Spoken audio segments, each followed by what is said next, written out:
పాము తల నరికేశాడు. తర్వాత ఏం జరిగిందో తెలిస్తే చచ్చిన పాము దగ్గరికి కూడా ఎవ్వరూ వెళ్ళరు. చైనాలోని పెంగ్ ఫ్యాన్ అనే ఒక చెఫ్ స్నేక్ సూప్ ని ప్రిపేర్ చేస్తున్నాడు. దానికోసం ఒక పాముని తీసుకున్నాడు. దాని తల కట్ చేసి పక్కన పెట్టాడు. ఒక 20 మినిట్స్ పాటు వంట చేస్తూ ఉన్నాడు.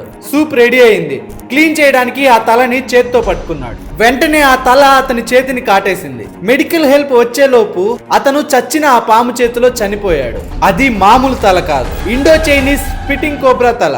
బాడీ నుంచి సపరేట్ చేసిన తర్వాత కూడా పాము తలలో కొద్ది వరకు నర్వ్ రిఫ్లెక్సెస్ యాక్టివ్ గా ఉంటాయి. వెనమ్ గ్లాండ్స్ కూడా ఇంకా ఫంక్షనల్ గా ఉంటాయి. సో డెడ్ స్నేక్ కూడా డెడ్లీగా మారుతుంది.